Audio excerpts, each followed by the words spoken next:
सुप्रभात बच्चों, मेरा नाम परमदीप कौर है। बच्चों, आप कैसे हो बच्चों? आशा करती हूँ कि आप लोग सुरक्षित होंगे और अपना ख्याल रख रहे होंगे। बच्चों, आज मैं आपको क्लास 8 की हिंदी ग्रामर की टेक्स्ट बुक की इसका टॉपिक है लिंग। बच्चों, आज मैं आप लोगों से लिंग के बारे में चर्चा करूंगी। बच्चों, सब बच्चे अपनी अपनी हिंदी ग्रामर की टेक्स्ट बुक को खोल लें और पेंसिल के माध्यम से लिंग के टॉपिक के ऊपर टिक लगाएं।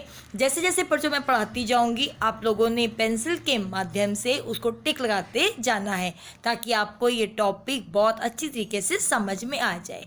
चलिए बच्चों, अब शुरू करते हैं लिंग। अब बच्चों, आपकी स्क्रीन के ऊपर लिंग आ चुका है।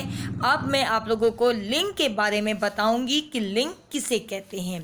कहते हैं लिंग जिसके किसी के पुरुष जाति या स्त्री जाति का बोध होता है, उसे बच्चों हम क्या बोलते हैं? लिंग कहते हैं। और इसमें कोई व्यक्ति नहीं होता, अपितु पशु पक्षी जो वस्तुएं होती हैं वो भी शामिल होती हैं। और इन सब बातों के लिए बहुत सारे ऐसे भी उदाहरण हैं जो लिंग को संबोधित करते हैं। बच्चों, आपकी स्क्रीन के ऊपर बच्चों एक पिक्चर आ चुकी है। बच्चों, वो पिक्चर आप लोग बता सकते हो कि वो पिक्चर क्या आपको कहना चाहती है या क्या संदेश देना चाह रही है। चलिए बच्चों, मैं बताती हूँ कि ये पिक्चर हमें क्या कहना चाहती है। इसके बारे में मैं बताने जा रही हूँ। कहती है ले, जिस शब्द से स्त्री जाति या पुरुष जाति का बोध होता है उन्हें हम क्या बोलते हैं? उसे हम क्या बच्चों बोलते हैं? लिंग कहते हैं। उदाहरण के लिए बच्चों, आपकी स्क्रीन के ऊपर भी इनकी पिक्चर्स हैं कि लड़का फुटबॉल और लड़की गुड़ियों से खेल रही है। कि लड़का किससे खेल रहा है? फुटबॉल। और लड़की गुड़िया से खेल रही है। दूसरी पिक्चर बच्चों क्या दर्शा रही है कि दादाजी और दादी जी सुबह सैर करते हैं। और तीसरी पिक्चर कि पिताजी और माताजी दफ्तर जाते हैं। उपयुक्त में से दिए गए वाक्यों में लड़का, दादाजी, पिताजी, जितने ही बच्चों ये शब्द हैं ये किसको दर्शा रहे हैं? पुरुष जाति का बोध करा रहे हैं। और लड़की, दादी जी, माताजी और जितने भी ये बच्चों शब्द हैं ये किसको दर्शा रहे हैं? स्त्री जाति का बोध करा रहे हैं कि इसकी लिंग किसे कहते हैं। और लिंग के उदाहरण बच्चों मैंने आपके सामने प्रस्तुत किया है। बच्चों, अब आपके स्क्रीन के ऊपर बच्चों एक पिक्चर और आ गई है जो आपको लिंग का उदाहरण दर्शाएगी। बच्चों, इस पिक्चर को देख के बच्चों आप ये इस पिक्चर में क्या कहना चाह रहे हैं, कोई बता सकते हैं? आइए मैं बताती हूँ कि ये पिक्चर क्या कहना चाहती है। इसका बच्चों एक उदाहरण है लिंग का कि ये पिक्चर में बताया जा रहा है कि मानसी के दादा दादी गांव में रहते हैं। मानसी अपने मम्मी पापा यानी कि माता पिता के साथ उनसे मिलने जा रहे हैं।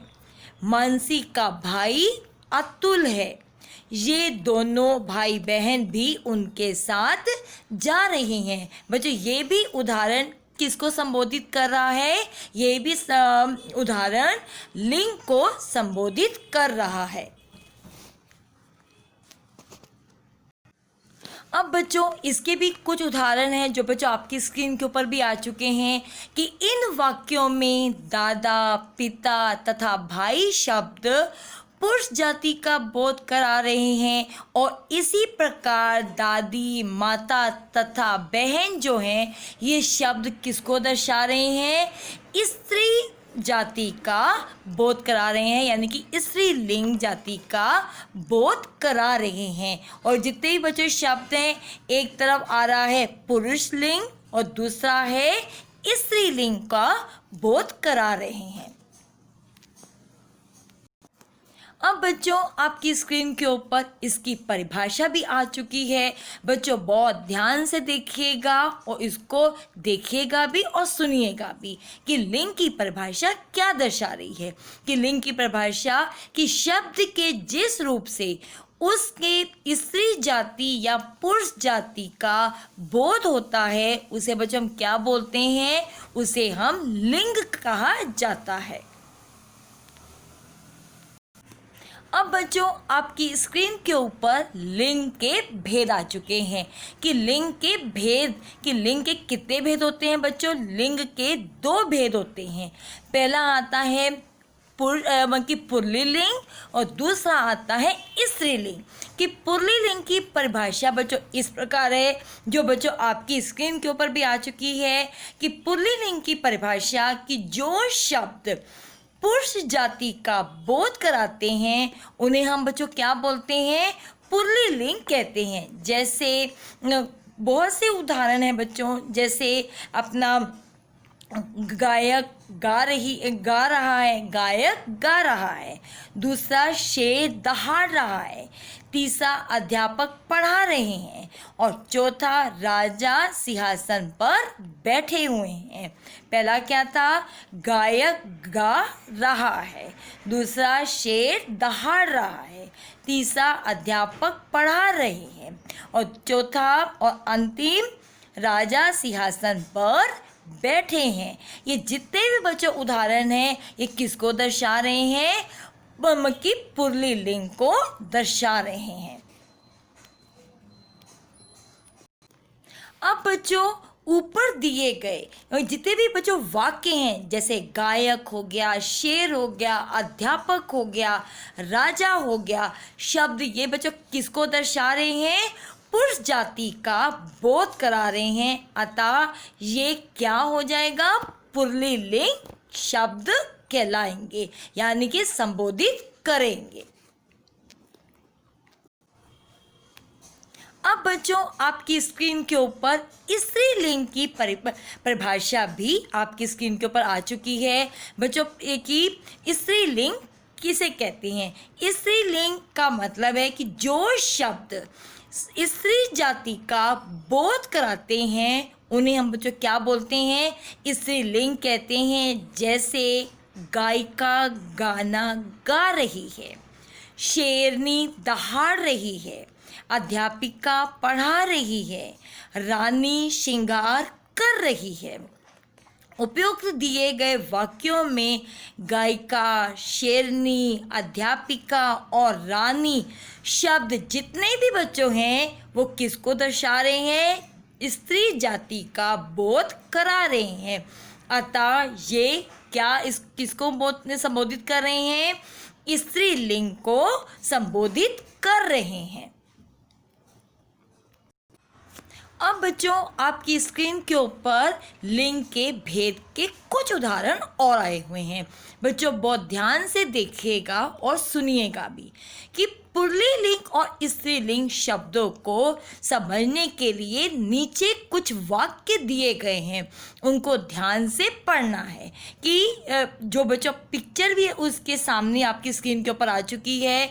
बच्चों ये पिक्चर भी बहुत कुछ कह रही है कि कपिल मेरा बेटा है और कविता मेरी बेटी है। ये बच्चों उदाहरण जो ये शब्द हैं ये किसको संबोधित कर रहे हैं, ये पुल्लिंग और स्त्रीलिंग शब्दों को समझाने के लिए ये जो पिक्चर है वो उसे संबोधित कर रही है कि आप लोगों को लिंग के भेद और अच्छी तरीके से समझ में आ जाए।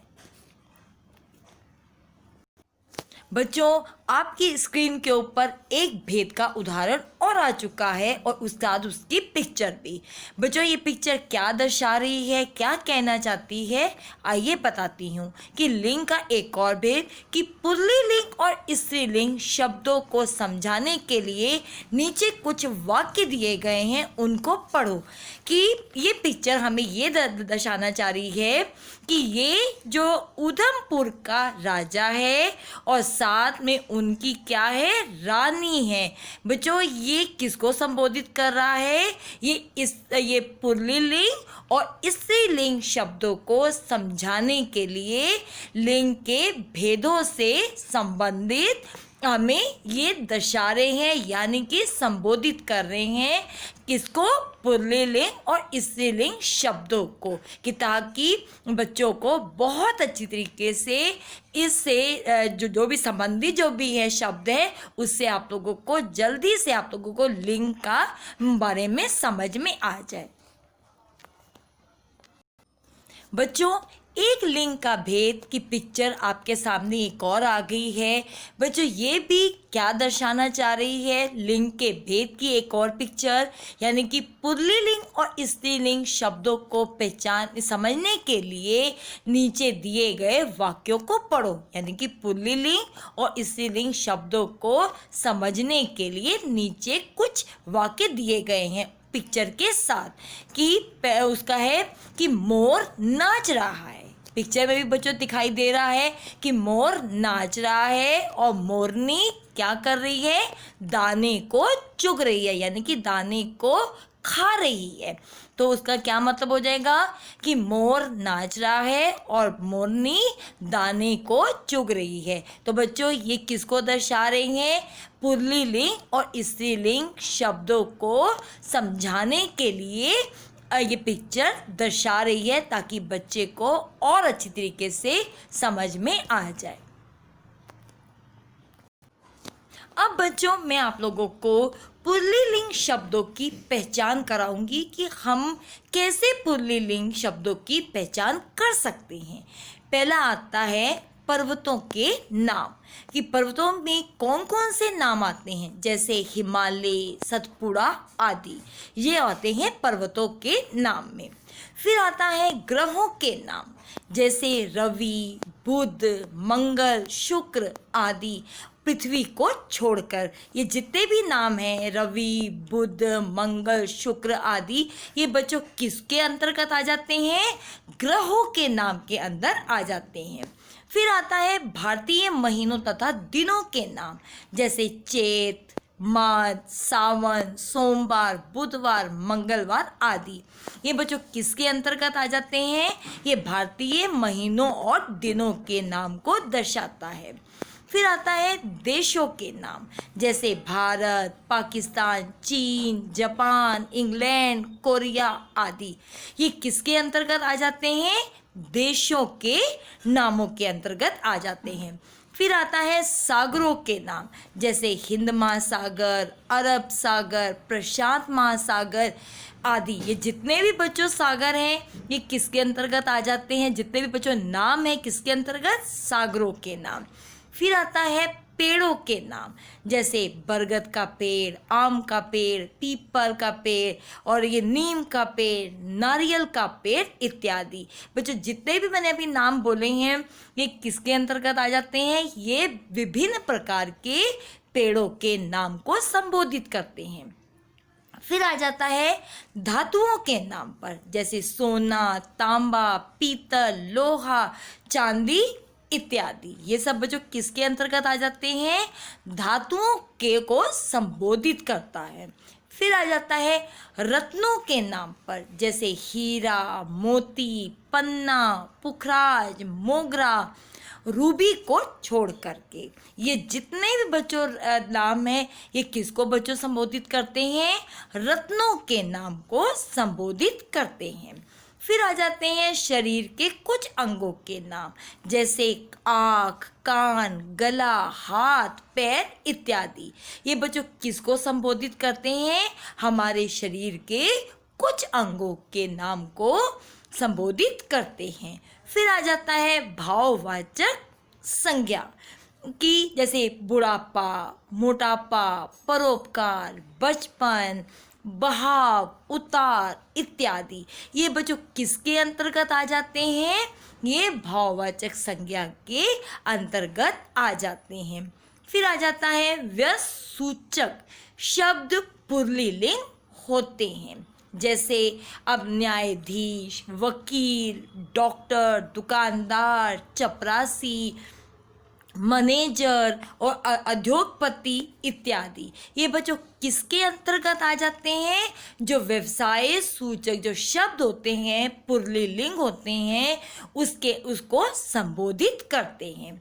फिर आ जाता है स्थानों के नाम, जैसे कमरा, हॉल, पुस्तकालय, कार्यालय, भोजनालय, चिकित्सालय, और ये भवन, सभा भवन, मंदिर, गिरजाघर इत्यादि। ये बच्चों किसको संबोधित करते हैं?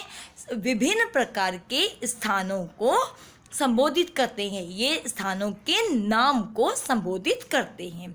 फिर आ जाता है दान, आप, अपा, अप्रत्ययों में भी अंत होने वाले जितने भी बच्चों शब्द है उसके अंतर्गत क्या क्या आ जाते हैं, कौन कौन से शब्द को दर्शाया जाता है, जैसे फूलदान, रोशनदान, बहाव, नेतृत्व, मोटापा आदि। ये बच्चों जितने भी जिसमें दान, बच्चों पीछे जो शब्द लगे होते हैं ये पूरा एक वाक्य बन जाता है, एक शब्द बन जाता है। ये बच्चों किसको संबोधित करते हैं? ये भी बच्चों एक लिंग के अंदर संबोधित करते हैं।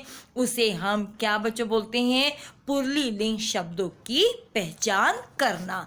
बच्चों जितने भी मैंने अभी शब्द बोले हैं आप लोगों ने हिंदी की ग्रामर की नोटबुक में ये सब बच्चों आप लोगों ने लिखने हैं, और बहुत ही सफाई से जितने भी बच्चों मैंने अभी इमेजेस आपको दिखाई, जितना भी बच्चों मैंने समझाया आप लोगों को, और बच्चों इसको आप लोगों ने बहुत अच्छी तरीके से अपनी ग्रामर की नोटबुक को कंप्लीट करना है और इसको लिखोगे आप लोग। बहुत ही आपकी हैंडराइटिंग बहुत ही बच्चों साफ सुथरे ढंग से इसको लिखोगे, बिल्कुल भी अनटाइडी काम नहीं करोगे, यानी कि कोई भी लिखावट आपकी गंदी नहीं होनी चाहिए। बहुत ही सफाई से आप लोगों ने अपना काम पूरा करना है। बच्चों पहले मैंने आप लोगों को पुल्लिंग शब्दों की पहचान के बारे में मैंने कुछ जानकारी दी थी। अब बच्चों आप लोगों को मैं स्त्रीलिंग शब्दों की पहचान के बारे में मैं कुछ जानकारी आपको देने जा रही हूँ। पहला है झीलों नदियों के नाम। पहला क्या है? झीलों नदियों के नाम। जैसे है गंगा, जमुना, कावेरी, ब्रह्मपुत्र, गोदावरी, महानदी इत्यादि। ये बच्चों ये जितनी भी नदियां हैं ये किसके अंतर्गत आ जाती हैं? झीलों और नदियों के नामों को संबोधित करती हैं या उसके अंतर्गत आ जाती हैं। फिर दूसरा है भाषाओं और लिपियों के नाम, जैसे हिंदी, रूसी, चीनी, जापानी, अंग्रेजी, तेलुगु, अवधी, भोजपुरी, ये आदि जितनी भी बच्चों भाषाएं हैं, क्योंकि भाषाएं तो बच्चों बहुत से हैं, अलग अलग जगहों की अलग अलग भाषाएं हैं, तो हमें उन भाषाओं के बारे में भी हमें मालूम पड़ना चाहिए, उनकी लिपियों के बारे में भी हमें पूरी जानकारी होनी चाहिए। और ये जितने भी बच्चों मैंने अभी भाषाओं के नाम लिए ये किसको संबोधित करती हैं? भाषाओं तथा लिपियों के नाम को संबोधित कर रही हैं। फिर आ जाता है बर्तनों के नाम। अब बर्तनों के नाम है बच्चों, ये तो सबको पता होता है कि बर्तन कौन कौन से होते हैं, ये तो बच्चों बताने की ज़रूरत ही नहीं पड़नी चाहिए, फिर भी मैं आप लोगों को बताती हूँ। कुछ बच्चों को पता होता है, कुछ को नहीं पता होता, तो मैं बच्चों बताने जा रही हूँ कि बर्तनों के नाम, जैसे थाली, चम्मच, कड़छी, कढ़ाई, छन्नी, प्लेट, गिलास, कटोरी, ये जितने भी बच्चों शब्द हैं ये किसके अंतर्गत आ जाते हैं? ये बर्तनों के नामों के अंतर्गत आ जाते हैं। फिर आ जाता है शरीर के कुछ अंगों के नाम, जैसे पलक, छाती, कमर, नाक, जीभ, उंगली, अंगूठा, कान, गला, ये जितने भी शब्द हैं ये किसको बच्चों संबोधित करते हैं? शरीर के कुछ अंगों के नामों को संबोधित करते हैं, जो बहुत ही अच्छी तरीके से आप लोगों ने इसको भी अपनी हिंदी ग्रामर की नोटबुक में लिखना है। अब बच्चों मैं आप लोगों को समूह, समुदाय और समूह बोधक शब्द पुल्लिंग के बारे में अब मैं बताने जा रही हूँ कि ये जो शब्द हैं समुदाय समूह बोधक शब्द होते हैं, ये पुल्लिंग भी होते हैं। जैसे समूह, दल, गुलदस्ता, वर्ग, लोग, सेना, झुंड, संघ, मंडल, समाज, परिवार आदि। ये जितने भी बच्चों शब्द हैं ये किसके अंतर्गत आ जाते हैं? कि पुल्लिंग के अंतर्गत आ जाते हैं। अब स्त्रीलिंग के अंतर्गत कौन कौन से आते हैं? जैसे समिति, टोली, सभा, कमेटी, कक्षा आदि जितने भी शब्द हैं ये बच्चों किसके अंतर्गत आ जाते हैं? स्त्रीलिंग के अंतर्गत आते हैं या उनको संबोधित करते हैं। जो बच्चों आप लोगों ने जो भी ये आप लोगों ने समुदाय समूह जो शब्द हैं इसको भी आप लोगों ने आशा करती हूँ कि आप लोगों को इसके बारे में भी बहुत अच्छी तरीके से समझ में आ गया होगा। कुछ बच्चों उदाहरण और भी हैं जो कुछ संज्ञा शब्द सदैव क्या होते हैं? पुल्लिंग होते हैं। जैसे चीता, तोता, भालू, खरगोश, बाज, कौवा, भेड़िया, ये और जितने भी और मच्छर, खटमल, ये जितने भी अंतर्गत हैं वो बच्चों किसको संबोधित करते हैं? पुल्लिंग को संबोधित करते हैं। और अतः इनके लिंग परिवर्तन के लिए इनके साथ मादा शब्द जोड़ा जाता है, तभी इनमें लिंग परिवर्तन होते हैं। और भी कि ये बहुत से ऐसे शब्द हैं जिनके साथ साथ लिंग परिवर्तन का होना बहुत ही ज़रूरी हो जाता है। अब बच्चों आपकी स्क्रीन के ऊपर लिंग के और भी बच्चों भेद आ चुके हैं कि पुल्लिंग और स्त्रीलिंग शब्दों के अन्य उदाहरण और भी हैं। जैसे पुल्लिंग और स्त्रीलिंग बच्चों आपकी स्क्रीन के ऊपर भी आ चुका है। आशा करती हूँ कि आप लोगों ने इसको देखो और उसको समझो कि पुल्लिंग और स्त्रीलिंग। पहला है नाना नानी, दादा दादी, बुआ फूफा बुआ, मामा मामी, मौसा मौसी, चाचा चाची, काका काकी, भतीजा भतीजी, घोड़ा घोड़ी, बाद बादनी। और बच्चों फिर उसके बाद देखो बूढ़ा बुढ़िया, बच्चा बच्ची, गुड्डा गुड़िया, बकरा बकरी, दूल्हा दुल्हन, शेर शेरनी, हिरन हिरनी, शिक्षक शिक्षिका, अभिनेता अभिनेत्री, देवता देवी। बच्चों ये जितने भी शब्द हैं ये किसको संबोधित करते हैं? पुल्लिंग और स्त्रीलिंग को संबोधित करते हैं। अब बच्चों लिंग के भेद के और भी उदाहरण बच्चों आपकी स्क्रीन के ऊपर आ चुके हैं कि पुल्लिंग और स्त्रीलिंग शब्दों के कुछ अन्य उदाहरण। पुल्लिंग स्त्रीलिंग जैसे डिब्बा डिबिया, बालक बालिका, धोबी धोबिन, ससुर सास, पुजारी पुजारिन, हाथ हथनी और हाथी हथनीन, और ये मालिक मालकिन, दर्जी दर्जी, चूहा चुईया, नाग नागिन, सेठ सेठानी, पुरुष महिला, बैल गाय, माली मालकिन, ग्वाला ग्वालिन, नौकर नौकरानी, ऊँट ऊँटनी, मोर मोरनी, राजकुमार राजकुमारी, और ये है विद्वान विदुरी। मगर जितने भी बच्चों ये उदाहरण हैं ये लिंग को संबोधित कर रहे हैं और ये स्त्रीलिंग और पुल्लिंग को संबोधित कर रहे हैं।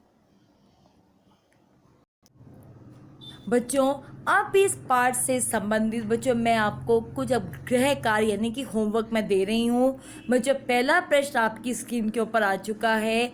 बच्चों इनको आपने अपनी हिंदी ग्रामर की टेक्स्ट बुक में भी करना है और हिंदी ग्रामर की नोटबुक में भी इसको सॉल्व करना है। तो बच्चों स्क्रीन पे पहला प्रश्न आपका आ चुका है कि उचित विकल्प से पर सही का चिन्ह का यानी कि टिक का निशान लगाइए। बच्चों आपकी स्क्रीन के ऊपर 3 प्रश्न आ चुके हैं, उसके 4 ऑप्शंस हैं। जो प्रश्न का सही आंसर होगा उसके सामने आपने टिक का निशान लगाना है। अब बच्चों दूसरा प्रश्न भी आपकी स्क्रीन के ऊपर बच्चों आ चुका है कि बच्चों आपकी स्क्रीन के ऊपर दूसरा प्रश्न भी बच्चों आ चुका है कि नीचे दिए गए उचित विकल्प पर रिक्त स्थानों की पूर्ति करो। बच्चों ये 5 प्रश्न हैं, उनके आगे उनके भी ये मकी को आंसर हैं। जो सही आंसर होगा बच्चों आपने फिलिंग द ब्लैंक्स के रूप में इसको भरना है। अब बच्चों दूसरा प्रश्न में बच्चों आपकी स्क्रीन के ऊपर है कि सही विकल्प चुनिए। बच्चों आप लोगों ने इसको भी आप लोगों ने अच्छी तरीके से इसके आगे टिक लगाना है जो इसका प्रश्न का सही आंसर होगा। बच्चों जो भी मैंने आपको गृह कार्य दिया है बच्चों उसको बहुत अच्छी तरीके से आप लोगों ने अपने टेक्स्ट बुक में भी करना है और ग्रामर की नोटबुक में भी करना है। आशा करती हूँ कि आप लोगों को ये चैप्टर बहुत अच्छी तरीके से समझ में आ गया होगा और इसको बच्चों बहुत अच्छी तरीके से आपने करना है। धन्यवाद बच्चों। बच्चों कोई भी अगर इससे संबंधित आपको कोई भी प्रॉब्लम हो तो मुझे मेल के थ्रू अपनी प्रॉब्लम्स को शेयर कीजिए ताकि मैं आपकी प्रॉब्लम्स को सॉल्व कर सकूं। धन्यवाद बच्चों। अपने आप को भी सुरक्षित रखिए, अपने मम्मी पापा को भी सुरक्षित रखिए और बच्चों किसी भी अनजान चीज़ को आप लोगों ने हाथ नहीं लगाना। सैनिटाइजर्स के द्वारा या उसके माध्यम से अपने हाथों को सुरक्षित रखिए। धन्यवाद और खुद भी सेफ रखिए, दूसरों को भी सेफ रखिए। धन्यवाद बच्चों। बाय बच्चों।